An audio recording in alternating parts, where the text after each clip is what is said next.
seseorang di mana saja hidupnya harus bermanfaat. Terus dalilnya itu hanya mengutip makalahnya Nabi Isa, wa ja'alani mubarakan ainama kuntu. Ciri utama seorang nabi apa? Saya di mana-mana adanya berkahi orang lain. Jadi berkah bagi orang lain. Maksudnya tidak jadi problem bagi orang lain. Saya pernah di Korea seminggu ya manfaat.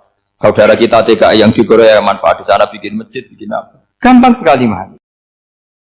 Ada sekian problem dalam memahami Quran, terutama kalau lewat terjemah. Problem itu bisa gawat betul, bukan gawat-gawatan tapi gawat betul. Misalnya ada ayat begini dan terjemahnya pasti begini. Fa'ainama tuwallu fasamma wajhullah. Kamu menghadap mana saja, di arah manapun, di sana ada ridhonya. Itu kalau hanya pakai terjemah, tentu menjadikan kita sholat bisa menghadap ke timur, ke barat, ke utara, dan ke apa? Selatan. Saya cerita sedikit tentang asbabun nuzul. Memang tema sekarang tentang asbabun nuzul. Dulu Rasulullah SAW ketika di Mekah itu sholat menghadap Ka'bah. Tapi setelah pindah di Madinah, di mana Madinah itu ada komunitas Yahudi dan Nasrani, Rasulullah itu menghadap ke Baitul Maqdis. Kira-kira 16 bulan, 16 sampai 17 bulan. Semua riwayat itu kisarannya hanya 16 sampai berapa? 17 bulan. Sehingga orang Yahudi itu bilang begini, Muhammad ini baiklah, meskipun dia membawa agama baru, tapi kiblatnya masih ikut kita, masih baik kan. Setelah 16 bulan, Nabi diperintahkan Allah untuk menghadap ke Ka'bah.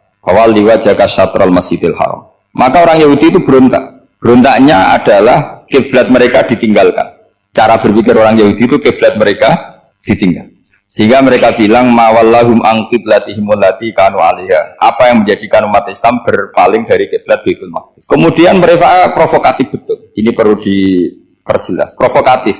Bilang begini, "Inna Muhammadan tahayyara fi din." Muhammad ini bingung dalam beragama sehingga habis ngomong A ngomong B, habis kiblat Ka'bah, kiblat Baitul Maqdis. Sehingga dalam banyak tarikh disebutkan peristiwa kiblat itu terbanyak melahirkan orang murtad, orang yang keluar dari Islam gara-gara provokasi orang Yahudi. Muhammad tahayyara fi din. Muhammad itu bingung dalam menentukan pilihan apa? Beragama. Kemudian walhasil singkat cerita akhirnya Nabi itu madhep Ka'bah. Apa yang terjadi mukjizat itu adalah bahwa agama ini agama yang mewakili semua agama sebelumnya yang masih orisinil. Yaitu Nabi akhirnya berargumentasi Ka'bah adalah kiblat yang asli, yang lebih tua. Terus mereka tanya, buktinya apa? Dijawab oleh Quran, fihi ayatum bayyinatum maqamu apa? Ibrahim. Ka'bah bukti tertua adalah di situ ada makam Ibrahim. Makam itu jejak kaki. Ya kalau bahasa Indonesia makam itu kuburan. Kalau dalam bahasa Arab makam itu jejak apa? Jejak kaki. Sehingga diketahui oleh sejarah dibuktikan di situ ada jejak kaki siapa? Nabi Ibrahim. Sementara nisbatnya Baitul Maqdis itu adalah kepada Nabi Musa dan Nabi Harun. Yang ini adalah turunan dari Nabi siapa? Ibrahim. Hikmahnya apa? Begini, sebagai bukti bahwa Baitul Maqdis pernah menjadi poros Islam atau poros Tauhid, maka Nabi Muhammad pernah disuruh menghadap ke Baitul Maqdis. Buat inget-ingetan kalau ini pernah menjadi poros apa? Tahu? Tapi tetap tua-tuaan masih tua apa? Nah, kenapa tua Ka'bah tadi? Karena Ibrahim adalah Abul Anbiya, bapak dari para. Dan di situ ada jejak kakinya. Fihi ayatum bayyinatum maqam. Bukti itu belum cukup. Dibuktikan lagi bahwa Ismail kecil itu hidupnya di Ka'bah. Kita tahu sa'i baina Safa wal Marwah adalah karena Siti Hajar sedang mencari apa? Jadi ada bukti sekian, bukti empirik bahwa Ibrahim itu kiblatnya itu Ka'bah, bukan Baitul. Sehingga ada kata-kata fihi ayatum bayyinatum maqamu Ibrahim. Nah, tanpa ngerti asbabun nuzul, kamu akan mengartikan fa'inama tuwallu fasamma wajhullah itu salah. Karena di situ kamu menghadap mana saja, maka di situ ada ridhonya Allah. Maka para ulama memberi catatan, maksudnya begini, kamu menghadap kemana saja, asal itu yang diperintahkan Allah, maka di situ ada ridhonya Allah. Harus seperti itu maknanya, disesuaikan dengan konteks asbabun nuzul. Tanpa seperti itu tidak bisa. Dan masih banyak lagi kepentingan tentang asbabun nuzul. Jadi problem sekarang adalah banyak mufassir yang hanya mengartikan dari terjemah. Itu bahaya sekali. Jika ada orang yang menikah secara mut'ah, itu kan mirip kayak transaksi zina. Mereka berdalil famastamta'tum bihi minhunna fa'atuhunna ujurahun. Perempuan yang sudah kamu nikmati, yang penting kamu bayar. Terjemahnya seperti itu. Karena ujur itu jamaknya ujroh. Itu fatal sekali. Padahal ayat itu begini, settingannya begini, setting siakul kalamnya atau asbabun nuzulnya begini. Jadi sekaligus, memang saya sengaja ngaji dengan tema yang berat, bentuk penghormatan pada yang ngaji. Kalau temanya ringan kan kayak TPG. Begini asbabun nuzulnya begini. Wal muhsanatu minan nisa yang awal juz 5 itu ya kita santai aja. Yang awal juz 5 itu sebetulnya maktuf diatafkan pada ayat hurrimat alaikum ummahatukum wa banatukum wa akhwatukum wa ammatukum wa kholatukum wa banatul akhi wa banatul ukhti. Jadi perempuan yang haram dinikah itu ada 7. Yang faktor nasab yaitu siapa? Ibu, putri, saudara putri, bulik dari bapak, amah itu bulik dari bapak, kholah itu bulik dari ibu, keponakan dari saudara lelaki, keponakan dari saudara perempuan. Ini disebut haram karena nasab gen. Kalau orang Jawa bilang hanya 4 karena ngitungnya bulik baik dari bapak maupun ibu. Kalau orang Jawa bilang kan bulik terus keponakan dihitung 1. Padahal ada keponakan dari saudara lelaki, ada keponakan dari saudara apa? Perempuan, wabanatul akhi wabanatul ukhti. Terus kedua haram karena rodok. Kita tahu dalam hukum Islam rodok adalah sama dengan nasab. Jadi ibu yang pernah menyusui kamu berarti jadi ibu kamu, dan saudara sepenyusuan berarti menjadi saudara kamu. Ini disebut wa ummahatukumul lati arda'nakum wa akhwatukum minar rodok. Terus ketiga haram karena musoharoh, karena besanan. Jadi pagi ini misalnya saya nikah dengan Sri, bilang qabil tu nikah wa taswijaha bil mar'il madkur. Setelah nikah dengan Sri ini otomatis ibunya dia menjadi mertua. Otomatis haram saya apa? Nikah. Ini namanya haram karena musohar. Atau kamu punya anak Zaid. Zaid pagi ini akad dengan Sri. Berarti Sri adalah menantu Anda. Otomatis haram bagi Anda. Itu namanya haram karena musohar, karena bisanan. Itu yang disebut waroba haram-haram itu kan saat terus itu wa ummahatu nisaikum, ibu dari istri-istri kamu. Memang ini agak jelimet, tapi memang syaratnya mufassir harus biasa jelimet. Jangan hanya nyari partai ayat-ayat untuk kepentingan partai. Wah itu ngeri. Kacau Quran dipakai kampanye. Terus itu berarti sudah 3 kan? Haram karena nasab, karena rodok, haram karena musoh. Terus yang keempat ini haram yang bukan karena sebab pada seorang perempuan tapi karena istri orang. Disebut wal muhsanatu minan nisa. Haram menikahi perempuan yang masih milik orang lain. Nah, orang lain yang menikahi ini istilahnya Allah adalah lelaki yang menikahi perempuan ini adalah lelaki sing muhsinina ghairu musafihin, secara nikah yang sah. Nah, nikah yang sah itu begini dalam hukum fikih Islam. Saya nikah dengan Sri, kalau hanya akad, itu saya wajib bayar mahar hanya separuh. Jadi kalau saya janji bayar 1 miliar, berarti wajib bayar berapa? 500 juta. Kalau janjinya 100 juta, hanya bayar 50 juta. Itu yang wajib bil akdi. Nanti wajib sepenuhnya nunggu bil jima. Kalau sudah hubungan intim, baru wajib 100%. Jadi kalau ada di Jawa, nikah dengan seperangkat alat sholat, itu yang atasannya tok, itu wajib karena akad. Nanti bawahnya nunggu setelah hubungan apa? Intim. Ini hukum Quran bukan hukum saya. Makanya kan wa in talaqtumuhunna min qabli an tamassuhunna, terus fanis huma faradtum. Hanya wajib bayar setengah. Nah, perempuan yang sudah diajak hubungan intim itu kata Allah fa'atuhunna ujurahun, maka wajib kamu bayar penuh. Jadi ayat itu tuh tentang perempuan yang sudah dinikah, kita harus bayar berapa? Harus bayar penuh. Ini penting saya utarakan. Nah, problem kita sebagai orang Indonesia, ini juga problem Pak On, problem semua kiai. Mahar di Indonesia itu nggak bisa dibahas di Quran. Karena keterlaluan, kecilnya itu keterlaluan. Saya ini kan kiai, sering ngakatkan itu sampai bosan, seperangkat alat sholat itu ngawur sekali. Ini mbak-mbak harus nggak mau gitu. Saya provokasi minimal itu ya berapa? 100 juta berapa? Pantasnya berapa? Pantasnya berapa? 10 gram itu berapa nilainya? Kan 1 gram 500.000, baru 5. Ya sudah mendingan itu 10 gram. Quran itu bayangannya gini, sambil latihan, yang hafal-hafal biar latihan. Jangan dapat beasiswa karena hafal tapi nggak jelas juntrungannya. Quran itu bayangannya gini, ini nggak mungkin Quran ini bisa dibaca di Jawa. Wa in aradtum istibdala zawji makana zawji wa ataitum ihdahunna qintaran fala ta'khudhu minhu syai'a. Jika kamu nikah sama seorang perempuan, kemudian kamu cerai, maka mahar yang sudah kamu berikan jangan ambil lagi. Karena mahar di Arab itu mahal, 100 juta, kadang mobil Alphard, kadang GMC. Sehingga setelah menceraikan tuh kebayang menarik. Kok enak, dulu saya memberikan itu kan karena dapat servisnya, sekarang sudah saya cerai, saya tarik. Kalau mahar di Indonesia kan seperangkat alat sholat. Jadi gak kebayang ada kalimat fala ta'khudhu minhu syai'a, jangan ambil lagi. Kebayang ngambil aja enggak? Apalagi kalau nikahnya sudah 2 tahun kan sudah lusuh, sudah. Tapi kalau di Arab itu kebayang karena mahal. Makanya orang Arab suka nikah orang Indonesia karena murah. Jadi bahasa kintoron itu harta yang enggak ternilai. Wa ataitum ihdahunna kintoron. Kok yang enggak ternilai? Mahal betul. Itu pernah saya hitung, ada yang mahar itu 400 juta, ya sekira segitu. Nah makanya setelah dicerai, Allah memperingatkan setelah kamu kasihkan, ya jangan minta lagi. Kenapa kepikiran minta? Karena jumlahnya besar. Kalau di Indonesia kepikiran nggak minta, nggak kepikiran, saking kecilnya. Seperangkat alat sholat, kadang 1 juta. 1 juta itu setelah hubungan intim, sebelumnya yang wajib hanya 500. Itu kan nggak kebayang. Makanya susah ngartikan Quran di Indonesia, kadang susah, karena kadang terlalu. Itu pernah Sayyidina Umar radhiyallahu anhu pernah bilang begini, wahai para perempuan, mahar itu jangan mahal-mahal, kasihan para lelaki.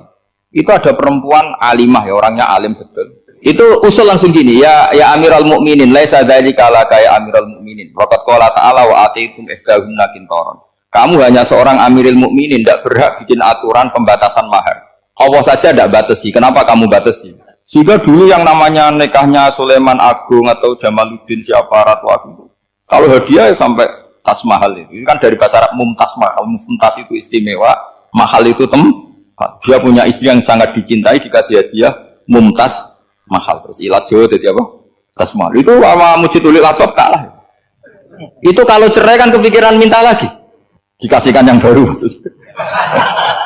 Tapi kalau di Indonesia tidak mungkin karena apa tadi? Seperangkat alat sholat. Begitu nyari yang murah lagi. Yang bagus kitanya, bungkusnya yang bagus.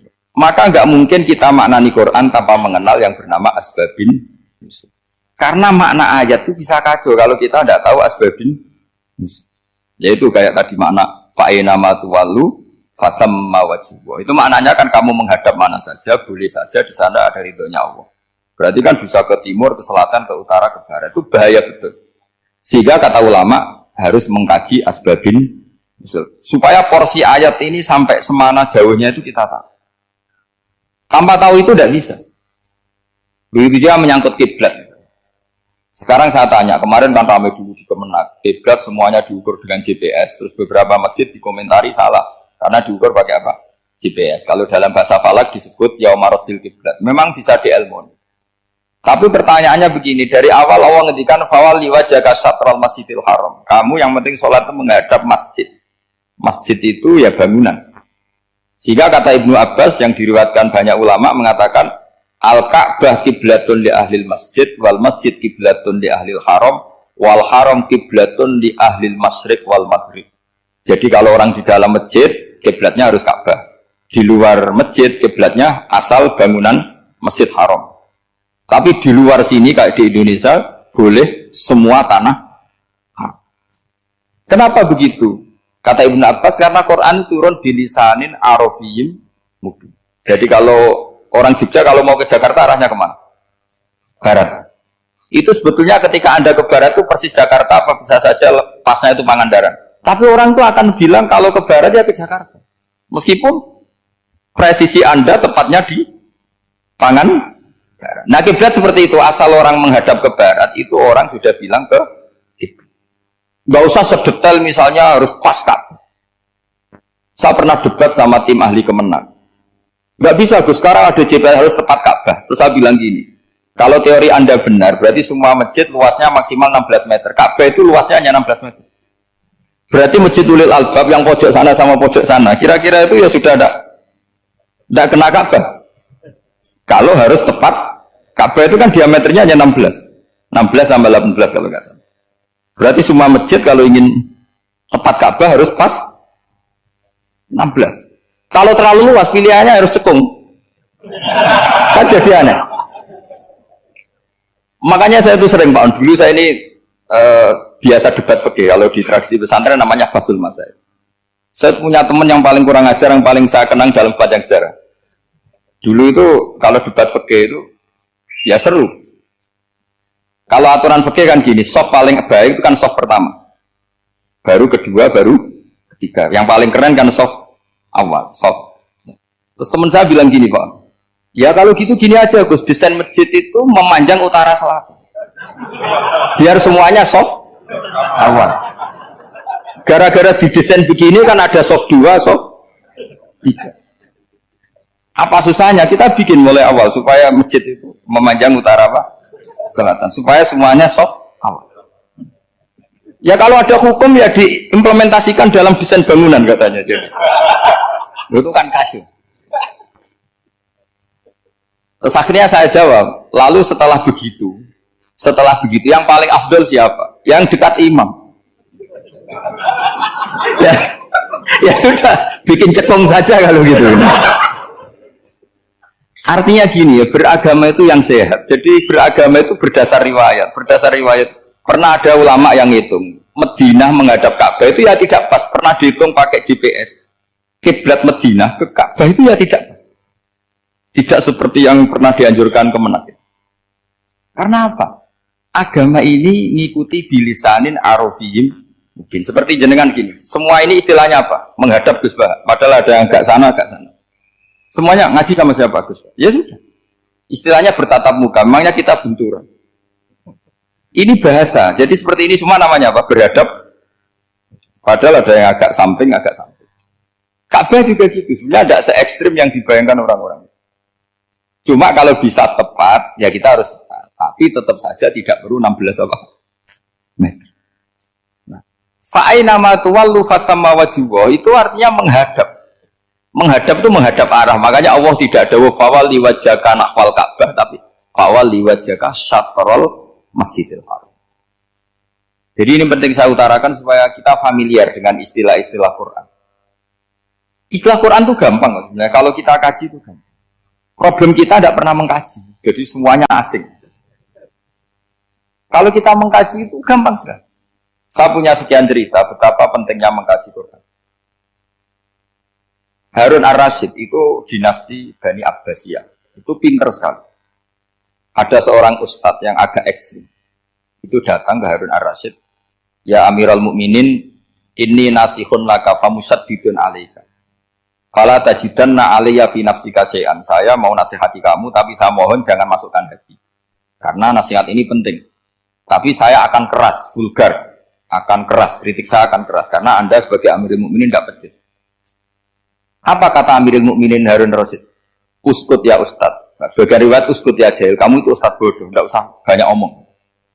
Terus ditanya, kenapa saya bodoh? Terus dibacakan ayat faqula lahu qawlan layyinan la'allahu yatadzakkaru aw yakhsha. Inna Allaha ta'ala qad arsala man huwa khairun minka ila man huwa syarrun minni. Wa ma'a dzalika qala ta'ala faqula lahu qawlan layyinan. Allah pernah menugaskan seorang yang lebih baik ketimbang kamu, yaitu Musa dan Harun. Musa dan Harun adalah seorang nabi. Kepada orang yang lebih buruk ketimbang saya, yaitu Fir'aun. Itu saja etikanya faqula lahu qawlan lainnya. Kamu kalau ngomong yang halus, yang baik, yang berperadaban, kok kamu sama saya mau kasar? Akhirnya ustadznya ternyata pinter kamu, yes pinter aku. Jadi semudah itu. Allah itu menugaskan orang yang lebih baik ketimbang kamu, yaitu Nabi Musa, kepada orang yang lebih buruk ketimbang saya, yaitu Fir'aun. Itu saja ada etikanya. Kok kamu sama saya mau tambah etika? Mau main kasar hanya karena kamu merasa nasihat Anda benar? Jadi gampang sekali memahami Quran. Tapi lagi-lagi memang bagi ahlinya. Tapi ini saya bantu supaya sampean jadi ahli apa? Quran. Meskipun ngajinya sebulan sekali.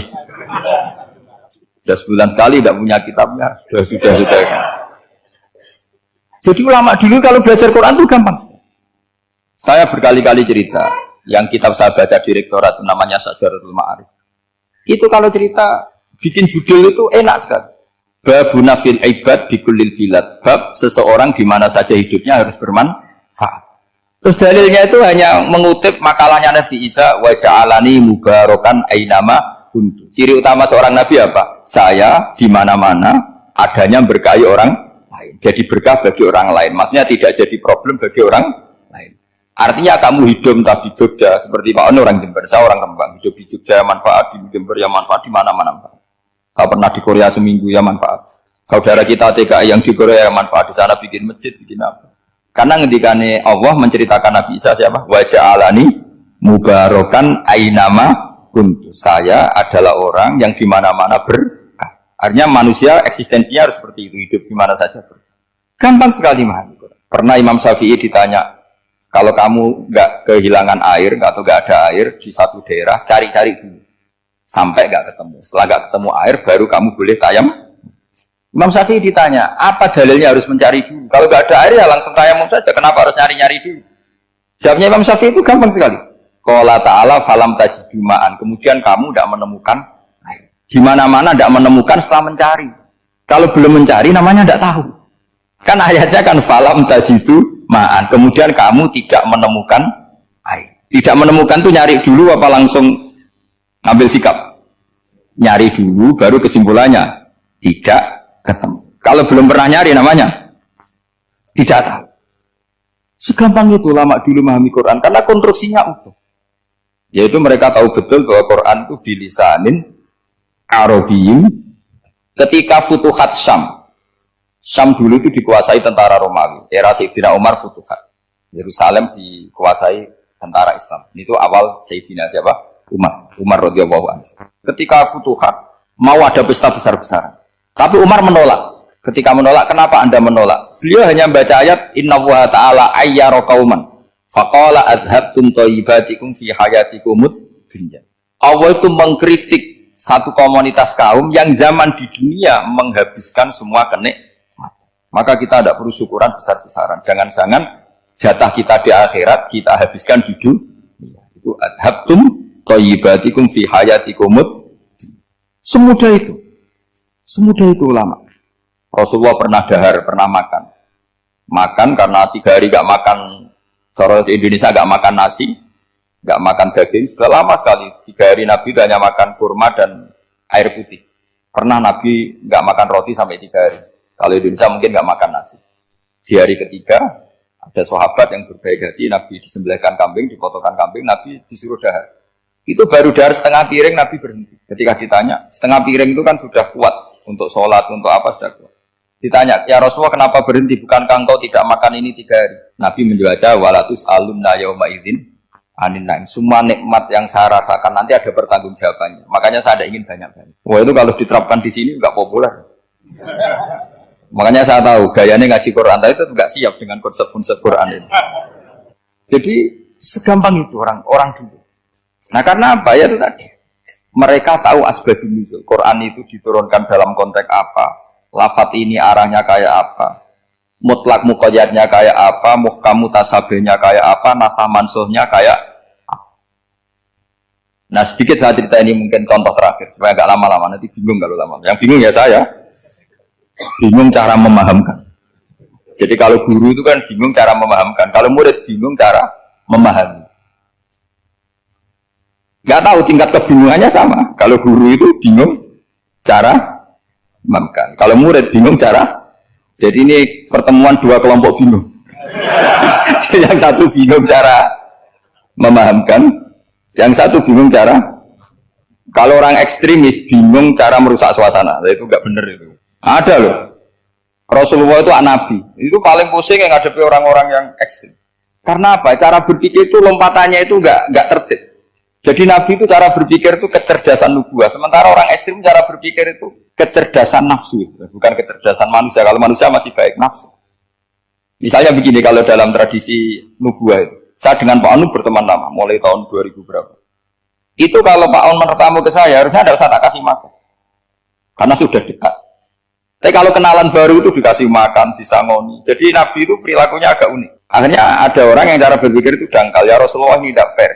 Yang iman lama tidak diservis, yang iman baru diservis. Cara berpikir Nabi begini, seorang Ansor itu kan sering memberi Nabi.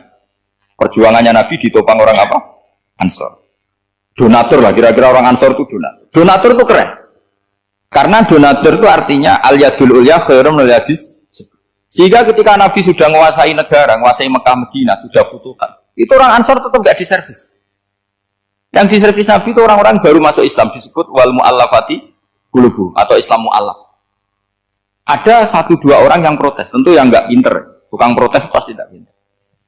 Wong iskal-iskalnya sendiri, otaknya gak sampai-sampainya sendiri, orang lain disuruh jawab.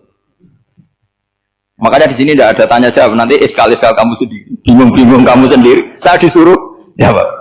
Berarti Gus Pak gak mau ditanya, ya memang gak mau, karena tadi jawab sendiri aja, nanti pinter sendiri, kapan-kapan pinter sendiri. Akhirnya tanya begini, cara tanya gini, ya Rasulullah, ini gak fair.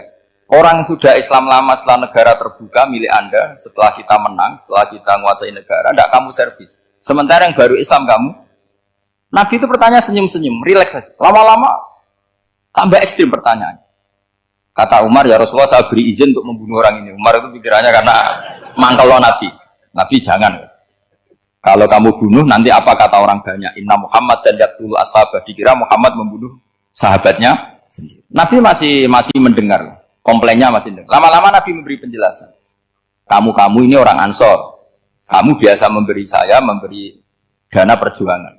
Memberi itu hebat.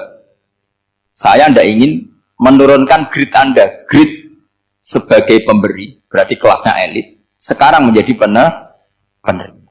Itu tidak bagus. Itu betapa Rasul ini namanya kecerdasan nubuah. Kalau orang biasa memberi, biar memberi saja. Supaya dia tetap heroik, tetap patriotik, tetap keren, karena mentalnya pemberi. Jangan sampai dari mental memberi, kemudian mentalnya peminta. Jadi kalau Pak On jadi tim suksesnya Pak Jokowi, dia tidak minta-minta. Kalau dulu kampanye, ya kampanye saja. Biar memberi terus gak pernah minta, meskipun akhirnya ya gelong. Tapi Nabi dulu didik gitu. Jadi orang Ansor itu gak pernah diservis. Padahal jasanya kayak gitu. Supaya kelasnya tetap kelas elit, yaitu pemberi, penanggung jawab. Nabi gak ingin orang Ansor turun grade menjadi penerima. Orang-orang yang cerdas nubuah menerima konsep Nabi seperti itu. Tanya sama Pak On, saya dadani terjemahan UI itu puluhan tahun sama Pak Zul. Itu beliau ke kontrakan saya ke rumah beliau. Tidak pernah berharap apa. Saya sangat tertutup. Bukan apa-apa ya, kalau ingin memberi saja. Kontribusi saya pada Al-Quran. Saya tidak kepikiran mendapat. Supaya heroik. Tapi orang-orang yang cerdas amatir tadi, ini nggak fair. Wong yang memberi lama kok dapat servis sedih. Nah, sekarang itu problem zaman akhir sudah mulai seperti itu. Nah, orang ini namanya Dzul Khuwaisirah. Ini yang nanti punya anak turun Khawarij. Khawarij itu orang yang ibadahnya hebat, tapi cara berpikir tentang buah salah. Orang lagi Khawarij itu orang ibadahnya hebat, tapi cara berpikir nubuah salah. Nubuah itu unik. Nubuah itu cara berpikir tadi. Apa ya? Melihat sesuatu yang benar biar benar terus itu. Yaitu tadi, mental memberi itu ya biar memberi terus, tidak usah di-share. Maka ketika Abu Bakar jadi khalifatul Rasulullah, itu ada sistem kepegawaian. Itu gajinya Umar yang sudah Islam lama, gajinya Abu Bakar yang sudah Islam lama. Itu sama Abu Sufyan sama, padahal Islamnya Abu Sufyan baru setelah Fathu Mekah, kira-kira baru setahun. Terus diprotes sama orang-orang, ini Islam lama kok gajinya sama Islam yang baru setahun kok sama. Kata Abu Bakar, fadailuhum indallah, mereka punya kelebihan Islam lama itu indallah, nanti balasannya biar surga. Kalau di dunia sesuai profesinya. Artinya profesi kalau penjaga kantor ya berapa, kalau dosen berapa, pokoknya ya sudah. Dan itu diterima oleh sahabat, semuanya menerima konsep itu. Era Umar agak dibalik. Abu Sufyan kira-kira gajinya 1 juta, yang lainnya yang menangi Nabi mulai awal gajinya 10 juta. Ditanya, ya Umar, kenapa ini jadi rubah seperti kebijakan Abu Bakar, tidak seperti Abu Bakar? Jawabnya Umar lucu. Fawwah la usawwi baina man qatala Rasulullah wa baina man qatala ma'a Rasulillah. Demi Allah saya tidak akan pernah menyamakan orang yang dulu merangi Rasulullah yaitu Abu Sufyan dengan orang sing selawase dari Rasulullah yaitu Sayyidina Ali dan sebagainya. Ini penting. Artinya ketika gajinya orang saya seperti Ali radhiyallahu anhu itu tinggi itu bukan karena lamanya Islam, tapi karena lamanya iman. Jadi mulai dulu istihad itu ada dan dulu dia biasa saja. Karena tadi ada kecerdasan nubuah. Saya ulang lagi, ada kecerdasan apa? Sekarang itu kecerdasan tomak atau kecerdasan nafsu. Itu kalau sampai ngaji kitab tasawuf, itu bab bakhil itu tidak ada. Menurut kitab tasawuf, medit itu tidak ada, kikir itu tidak ada. Yang ada itu tomak. Tomak itu berharap dikasih orang lain. Sampean pernah nggak bilang kalau artis-artis di Jakarta kikir? Tidak pernah kan? Karena kamu tidak pernah ingin diberi.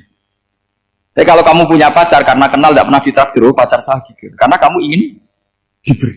Pernah nggak kamu menghukumi orang lain kikir yang nggak kenal? Padahal tidak pernah memberi kamu. Apa? Karena kamu tidak pernah ini. Coba sekarang kamu saya tanya. Ini latihan cerdas. Definisi kikir itu apa tuh, Pak? Nggak pernah memberi kamu kan? Artis-artis Jakarta, tokoh-tokoh nasional pernah nggak memberi kamu?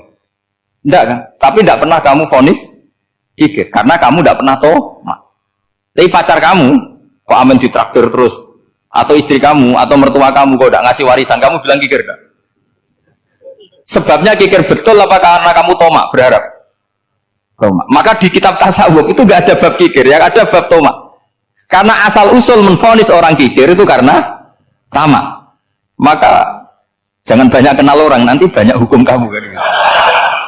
Sombong juga gitu, di tasawuf itu nggak ada bab sombong. Karena orang hukumi orang lain sombong itu karena kamu ingin dihormati. Ada orang nggak kenal, terus lewat saja nggak tanya kamu bilang sombong enggak kan? Tapi kalau kenal, oh sombong betul, kenal nggak tanya kan itu. Jadi tasawuf itu sisi unik dari khazanah Islam. Makanya di tasawuf itu nggak ada kritik terhadap kikir. Ya tentu kikir itu buruk, pasti ya kikir itu buruk. Tapi nggak perlu dikritik. Jangan-jangan yang salah kamu. Terus ingin kenal Pak Jokowi ingin jadi menterinya, nanti kenal rektor ingin jadi pegawainya. Ketika gak diturutin bilang Pak Rektor kikir. Tapi orang lain ya Kak pernah berharap, mungkin gak menvonis Pak Rektor atau Pak On ini kikir, enggak kan? Berarti vonis kikir itu status orang itu apa gak kesampaian niat kamu? Memang agak jelimet ilmu tasawuf itu, tapi itu unik, itu bagian dari khazanah apa? Islam. Makanya Rasulullah itu sering isti'adah minta perlindungan wa min toma'en fi ghairi matma'in. Ya Allah, saya tidak ingin berkeinginan yang tidak layak. Coba kamu protes negara itu karena apa? Ingin makmur, sejahtera tanpa kerja, sehingga nyalakan menteri keuangan, menteri ini. Makanya kalau guyonannya ulama tasawuf gini, tak beri bocoran. Guyonannya orang tasawuf, begini guyonannya. Anta lam tajid min nafsika kullama turid, fa kaifa turidu min ghairika kullama turid. Kamu yang punya keinginan saja tidak bisa memenuhi apa yang kamu inginkan. Kenapa keinginan itu kamu timpakan ke orang lain untuk memenuhi kamu? Wong kamu yang punya keinginan saja tidak bisa mewujudkan. Kenapa keinginan Anda kamu timpakan, bebankan orang lain untuk memenuhi keinginan Anda? Misalnya kamu, Gus saya ini goblok, tolong pinterkan. Wong kamu yang ini saja tidak bisa. Kok menyuruh saya? Jadi kalau tiap tasawuf itu unik. Seperti kamu mencintai istri tulen, itu ingin kan dicintai istri tulen. Kamu sendiri kan nggak bisa cinta tulen, masih pelengahan sana sini. Kamu pacaran, ingin pacar kamu setia. Ternyata kamu bikin sekian alternatif. Kalau putus ini punya ini, putus ini. Tapi kamu ingin ini setia, kan gak fair. Makanya guyonnya orang tasawuf itu, anta lam tajid min nafsika kullama turid, fa kaifa turidu min ghairika kullama turid. Gampang tuh apalane, pokoknya ratrit gitu aja gampang. Jadi kamu yang punya keinginan saja gak bisa memenuhi. Kok orang lain disuruh memenuhi? Jika orang tasawuf itu malu betul. Misalnya saya kok ingin Pak On takdim sama saya itu kurang pegawaian. Kalau saya ingin ditakdimi saya menakdimi diri saya sendiri. Makanya berbahagialah orang yang ngilu terus saya ganteng sendiri ya Allah. Saya kaya sendiri. Menunggu orang lain bilang kamu kaya itu repot. Menunggu orang lain bilang kamu hebat itu, ya sudah bilang aja ya Allah saya hebat, ya Allah saya ganteng, ya Allah saya cantik. Daripada menunggu orang lain bilang apa? Cantik. Jadi ilmu tasawuf itu unik. Jadi kalau fikih itu yang dikritik itu kikir. Kalau tasawuf enggak tomak. Karena orang yang kamu vonis kikir itu jangan-jangan tidak kikir tapi mementingkan yang lebih penting. Misalnya ada teman yang tidak pernah naktir kamu, ternyata punya ibu sakit, uangnya dianggarkan untuk ibunya yang sakit, atau anaknya sekolah, atau keluarganya masih butuh dia, ya, sehingga sama teman dia kikir. Karena nggak pernah ditakdir menvonis kikir. Ini pelajaran. Jadi makanya yang dianteni ilmu tasawuf itu tomak, tamak. Jadi kalau dalam bahasa Indonesia bukan kikir.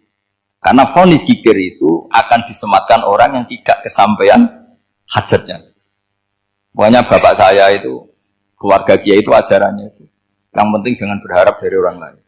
Ini Pak On saksinya, saya dulu benahin terjemah itu nggak pernah ingin diperlakukan seperti ini. Ya ngaji aja.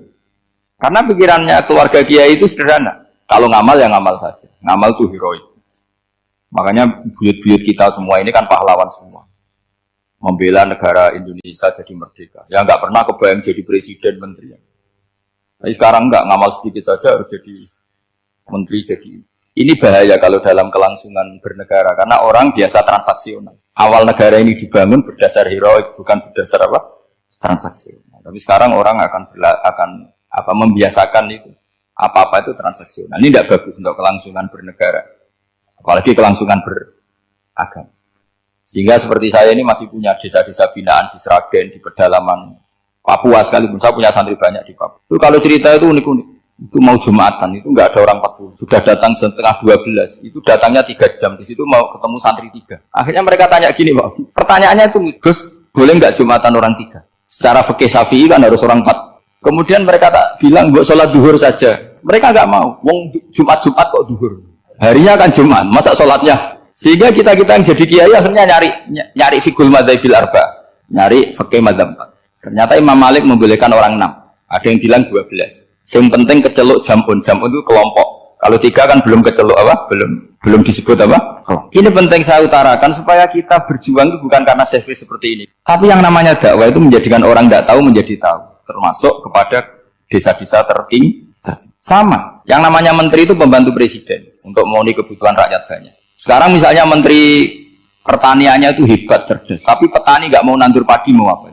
Coba yang membantu ketahanan pangan itu para petani mau nanam padi apa karena menteri pertanian? Karena petani mau nanam. Ya sudah GR saja, kita pembantu presiden semua. Karena ikut menyumbangkan ketahanan pangan. Tapi kamu kan nggak digaji, kita keren ngamal tambah harap gaji. Ini penting supaya Anda itu nggak hati kecil gitu. Ikut menyumbang negara tanpa ingin dapat gaji. Keren nggak? Nah itu nubuah. Apa? Nubuah. Orang Ansor itu seperti itu. Sehingga ketika Rasulullah wafat dan ada kompetisi kepemimpinan, itu orang Ansor gak ikut. Sudah kita makmum saja, silahkan dibagi di saking baiknya orang Ansor. Nah, makanya saya ulang lagi ya. Kecerdasan nubuah ini yang gak difahami orang Khawarij. Orang Khawarij cara berpikir yang kerja banyak harus dapat banyak. Sementara kecerdasan nubuah enggak. Yang biasa memberi, terus memberi saja, biar derajatnya tetap al-yadul ulya. Bismillahirrahmanirrahim. Ini saya baca supaya dapat berkahnya ulama-ulama dulu. Karena ini dikarang oleh ulama yang dipakai rujukan seluruh dunia. Begini, qala Ibnu Taimiyah, ma'rifatu sababin nuzuli yu'inu ala fahmil ayat. Jadi mengenali asbabin nuzul itu membantu memahami secara benar ayat itu. Karena tadi, kalau ayat itu dipotong, itu maknanya bisa kacau. Kayak tadi, famastam ta'tum bihi minhunna, fa'atuhunna, ujuruhun. Kalau diterjemah itu kan mendukung kawin mut'ah. Kalau terjemahnya saja, perempuan siapa saja yang pernah kamu nikmati, yang penting kamu bayar. Itu kan aliran sesat dan menyesatkan. Itu konteks asbabun nuzul tidak seperti itu. Perempuan yang sudah menjadi istri kamu, seorang lagi perempuan yang sudah menjadi istri kamu, jika sudah kamu hubungan intim, maka maharnya harus dibayar penuh. Tapi kalau belum hubungan intim, maharnya hanya wajib separuh. Fanisfu ma faradtum illa ayafuna aw ya'fu alladhi biyadihi uqdatun nikah. Tapi tadi kalau di Indonesia gimana Gus? Ya itu yang repotnya. Maharnya itu tadi mau kena atasan dan apa? Bawahan. Wah kacau kalau di Indonesia. Sehingga kita bingung kalau dalam logika Arab kan gitu. Bayangannya kalau cerai, kata Allah, fala ta'khudhu min syai'at. Harta yang sudah kamu berikan ke istri jangan diambil lagi. Sampai dilarang ngambil itu karena jumlahnya banyak sehingga kepikiran ngambil. Kalau di Jawa nggak usah dilarang, sudah tidak akan ngambil karena rukuhnya sudah lulus. Itu susahnya baca Quran di Jawa ya. Karena dari awal maharnya terlalu apa? Kecil. Terus beliau Imam Suyuti termasuk di sini menyontohkan yang pasti salah kalau difahami yaitu tadi ayat apa itu fa'inama tuwallu fasamman wajib. Jadi beliau terus meringatkan betapa pentingnya mengenali asbabin nuzul. Karena asbabin nuzul itu gampang. Saya ulang lagi, asbabin nuzul itu gampang. Gampangnya begini ya, kan ada satu peristiwa, misalnya begini, Rasulullah itu kan mengkritik penuhanan Lata dan Uzza, berhala-berhala itu dituhankan, dikritik sama Rasulullah. Kemudian mereka begini, karena mereka biasa personifikasi Tuhan, Muhammad Kalau Tuhan itu tidak Lata Uzza dan itu terbuat dari batu, lalu Tuhan Anda itu dari apa? Amin fiddotin audabin. Lalu Tuhan Anda ini dari emas apa dari perak? Karena mereka nggak bisa membayangkan Tuhan tanpa dipersonifikasi. Terus Allah menurunkan qul huwallahu ahad, Allahus somad, lam yalid wa lam yulad wa lam yakul lahu kufuwan ahad. Karena otaknya mereka sudah begitu, yang namanya Tuhan itu harus dipersonifikasi. Makanya saya kemarin di Korea seminggu, cerita yang paling unik gini Pak On, ada bos Islam, ada bosnya TKI yang baik. Mereka mengizinkan pekerjanya sholat. Bareng sholat tuh diingeti ke atas ke bawah, kok nggak ada arcanya. Sehingga setelah sholat dibilang, apa saya berikan berhala sekalipun? Karena nggak kebayang ada orang sholat kok tanpa berhala, tanpa Tuhan. Yang kamu sembah itu mana? Kok nggak ada? Apa tak belikan? Jadi unik. Nah teman saya yang satu unik lagi, dia termasuk pegawai Garuda yang derekno saya ke Korea itu orang pegawai Garuda. Dia karena orang kaya biasa ke Eropa kemana-mana itu. Singkat cerita dia sholat di mall karena nganggep Korea itu sudah negara maju kayak Eropa. Setelah sholat di mall pas asar itu, security-nya nelpon polisi. Pak polisi di sini ada ritual teroris. Jadi kalau menamakan sholat itu ritual teroris. Jadi artinya apa? Ritual-ritual yang kita lakukan itu macam-macam cara pandang. Orang ateis itu kan Cina kan Korea itu kan ya Cina lah, Korea, Jepang, RRC itu kan sipit. Itu ya yang namanya ibadah sembahyang harus ada patungnya atau ada arcanya atau ada benda-benda. Orang Islam kan nggak ada sama. Makanya mereka itu kok bisa? Problemnya kita, saya ulang lagi, ini problemnya. Problemnya kalau ada itu ya repot. Begini misalnya, ini masih tentang asbabun nuzul. Ini contoh terakhir tentang masih asbabun nuzul. Umar radhiyallahu anhu, sahabat Umar itu kalau mencium Hajar Aswad itu sambil gedumel. Tidak berdoa tapi gedumel. Masyhur. Itu ada di Bukhari. Alim tu annaka hajarun la tadur wa la tanfa walau la anni ra'aitu Rasulullah qabbalaka ma qabbaltuka. Saya tahu loh. Nyium Hajar Aswad dicium tapi sambil gedumel. Saya tahu loh kamu hanya batu, enggak mandoroti, enggak manfaati. Kamu jangan GR, saya cium itu jangan GR. Kalau saja saya tidak melihat Rasulullah mencium kamu, maka saya ada sudi nyium kamu. Dah gitu aja. Terus itu tiap nyium Hajar itu tidak doa. Kalau kamu kan nggak minta kaya, minta macam-macam. Kalau Umar malah gitu. Nah, kenapa demikian? Itu ada asbabun nuzulnya.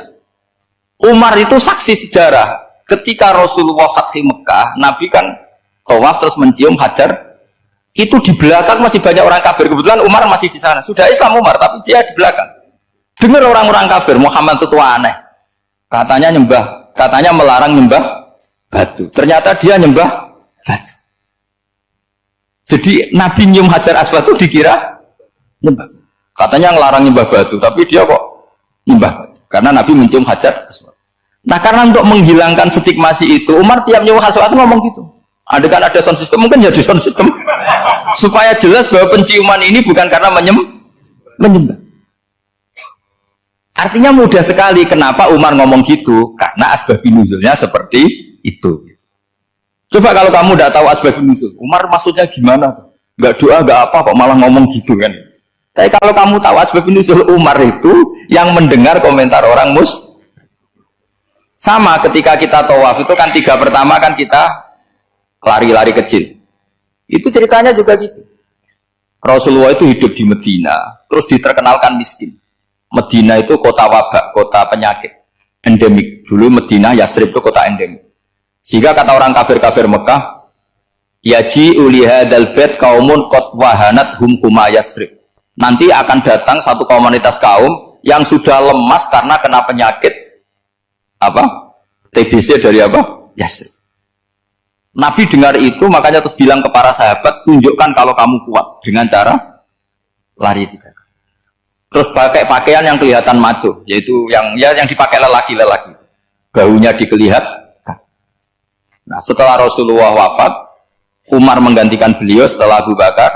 Umar bilang gini, sebetulnya tawaf seperti ini, yaitu lari pertama 3 putaran pertama lari dan memperlihatkan pundak seakan-akan orang maco itu sudah nggak perlu. Karena alasan itu sudah tidak ada. Tapi ini tinggalan Rasulullah, maka jangan rubah ya tetap seperti ini. Akhirnya meskipun sudah tidak ada alasan tadi menjawab stigmasi orang apa kafir, tetap tawaf seperti itu. Jadi memang agama itu unik. Kadang kita harus tahu alasannya, tapi alasan itu kalau menjadi mahatul hukmi, pijakan hukum sah. Misalnya kamu terus bilang gini, ya berarti tawaf sekarang bebas, gak perlu seperti itu. Kan alasan itu sudah ada. Tidak ada. Nah di sini pentingnya riwayat. Riwayat itu begini, logikanya sudah nggak ada, tapi kaifiah itu, cara itu masih kita terus. Dan itu memang saya ulang lagi harus tahu asbabun nuzul. Saya beri contoh ya misalnya, wa idza darabtum fil ardi falaysa 'alaikum junahun an taqsuru minas shalah. Terus ayatnya di mana? In khiftum ayyaftinakumul ladzina kafaru.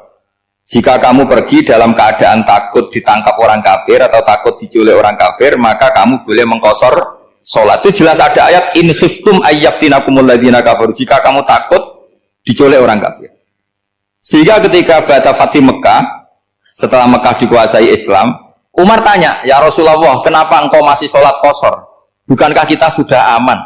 Waqad qala ta'ala in khiftum ayyaftinakumul ladzina kafaru. Allah ngendikan boleh mengqasar itu kalau dalam kondisi takut. Waqad kunna fi amrin, sekarang kita sudah aman. Jawabannya Rasulullah itu unik. Ya Umar, hadhihi shadaqatun faqbalu shadaqah. Ini sedekahnya Allah, bonus, sudah terima aja, enggak usah catatan-catatan gitu. Sehingga era Umar ya ada lagi yang tanya Umar begitu. Terus kata Umar, sa'altu dzalika Rasulullah sallallahu alaihi wasallam faqala hadhihi shadaqatu wa faqbalu shadaqah. Sudah ini bonus dari Allah, terima saja. Ini kan unik. Padahal kalau secara disiplin ilmu kan begini. Kamu boleh mengqasar salat kalau dalam bepergian dan dalam keadaan takut. Logika hukumnya kalau tidak takut tidak usah. Sama seperti begini. Kamu kalau pergi jauh seperti saya Pak On, itu ngosor sholat apa enggak ngosor kan? Alasannya kalau kosor itu, kalau pergi itu masyarakat repot. Sekarang pergi kita pakai Alphard, pakai Innova, bawa uang, disupirin, itu masyarakat enggak? Enggak kan? Tetap boleh jamaah enggak? Boleh. Sebenarnya kamu jamaah itu karena pengetahuan hukum apa karena enak jamaah? Kalau alasannya masyarakat, kan sekarang sudah ada, enggak repot. Ya sudah pakai hadis tadi, ini hadiah, terima saja. Jadi makanya agama itu riwayat. Tapi ada saja ulama yang agak balik loh. Agak balik gini, banyak juga ulama misalnya duwe gawe, ibunya sakit terus ribet jamak sholat. Kenapa? Ribet ngurmat ibu. Makanya ada saja kiai yang duwe gawe mantu itu terus jamak sholat, tapi jangan ikuti. Tapi ada saja karena alasannya jamak itu karena apa? Repot. Ya ada saja, tapi ya jangan ditiru. Cuma saya ini cerita analisis hukum itu memang agak-agak unik. Jadi tadi kadang Nabi itu ditanya, ya Rasulullah, kita dulu boleh jamak qasar ini kan karena in khiftum ayyaftinakumul ladzina kafaru, takut diancam orang kafir. Sekarang aman, kenapa tetap jamak? Jawabannya Nabi, ini hadiah, terima saja. Ya ada sahabat yang bantah, kenapa Nabi? Allah itu zat yang baik, kalau sudah ngaji bonus nggak pernah ditarik lagi. Makanya Nabi kalau berdoa itu unik. Ya, siapa yang disiksa di dunia karena dosanya, fawahu akramu min ayyus sanniya uqubatahu fil akhir. Kalau ada orang salah kok di dunia sudah dikasih sanksi, Allah itu lebih mulia untuk mengulang nanti di akhirat. Akram itu Allah terlalu mulia, maksudnya orang kepikiran wis males ya selesai, tidak akan di. Kalau sampean kan enggak, masih ingin lagi. Jadi itu cara berpikir apa? Nubuwah. Jadi berpikir nubuwah itu beda. Ada orang pas sujud diinjek sama orang fasik, diinjek. Kemudian si yang sujud tadi, wawah la yaghfiru wa laka, demi Allah tidak akan ngampuni kamu. Itu langsung Allah memberi wahyu sama Nabi di zaman itu.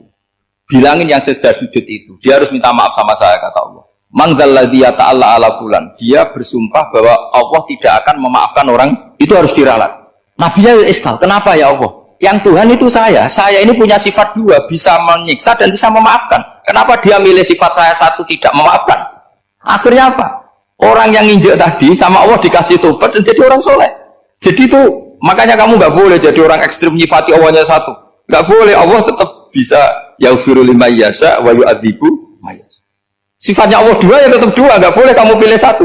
Misalnya kamu kan biasanya gini, yang ghafur untuk kamu, yang satu dulu kok untuk orang lain. Mesti kelakuannya sama kan begitu. Nggak boleh seperti itu. Rasulullah kayak apa bencinya sama Wahsy? Karena Wahsy itu qatilu Hamzah. Yang membunuh Sayyid Hamzah siapa? Itu bencinya bukan main Rasulullah. Sampai maksud Wahsy. Tapi sama Allah malah diturunkan ayat laisa laka minal amri syai'un aw yatuba alaihim aw yu'adzib. Muhammad, meskipun kamu kekasih saya itu tidak wilayah kamu, maafkan atau enggak, terserah saya, kata Allah. Ternyata betul, malah Wahsy dikasih tobat. Nah sekarang enggak, orang itu nyifati Allah sama orang lain syadidul iqab, kalau sama dirinya enggak boleh seperti itu. Allah ya sifatnya tetap. Jadi boleh kamu misalnya berdoa, ya Allah mbak yang cantik itu semoga dapat jadi istri saya. Mbaknya juga boleh berdoa, ya Allah naudzubillah min dzalik. Jadi ini adu kekuatan, nanti terserah, nanti Allah pihak yang mana? Kayaknya pihak yang perempuan. Karena kasihan kan kalau cantik dapat orang apa? Jelek. Saya tuh andaikan boleh fatwa fikih, yang saya haramkan tuh orang jelek dapat orang jelek. Karena kasihan anak-anaknya, tahu-tahu jelek banget. Jadi kan kasihan itu. Jadi dalam Islam itu seperti itu. Jadi apapun benci kita sama musuh kita, Allah bisa saja memperlakukan musuh kita secara baik. Karena Allah itu yaghfir. Tetap kita harus sifati Allah yaghfiru liman yasha wa yu'adzibu. Jangan karena kita benci seseorang seakan-akan Allah sama dia pasti menyek. Itu yang dicontohkan Allah kepada Rasulnya, itu beliau tidak cocok sama Wahsy, malah Wahsy dikasih petunjuk. Makanya terus ada ayat apa laisa laka minal amri syai'un aw yatuba alaihim aw yu'adzib. Muhammad, tidak wilayah kamu saya menentukan mengadab atau mengam. Makanya rata-rata kiai ulama itu halim. Orang halim itu rileks, layinal janib, tidak gampang menvonis orang lain. Biar Allah tetap dengan sifatnya yaf'alu ma yasha, bahwa Allah bisa melakukan apa saja. Soal kamu benci sama seorang, benci saja atas nama kamu, jangan nyatut-nyatut Allah. Misalnya kamu cinta seseorang, wah ini yang calon presiden ini harus jadi presiden. Ternyata Allah menghendaki jadi menteri, mau apa? Ya Allah ya faluma ya mau apa coba? Yang kiai atau Pak On, di KAI, patutnya kan menteri agama itu Pak On. Tapi kalau Pak yang takdir gitu mau apa ya sudah, Allah ya falu, santai. Itu rileksnya ahlul ilmi, ya sudah santai saja. Ini negaranya Allah, ini kerajaan Allah, ini buminya Allah, ya Allah biarin ya falu. Mas, jadi Tuhan Allah kamu yang repot. Jadi Tuhan itu Allah kamu yang repot. Ya Allah biar tetap ya falu, mayasa Allah boleh yang firli mayasa, udah tibu mayasa. Assalamualaikum warahmatullahi wabarakatuh.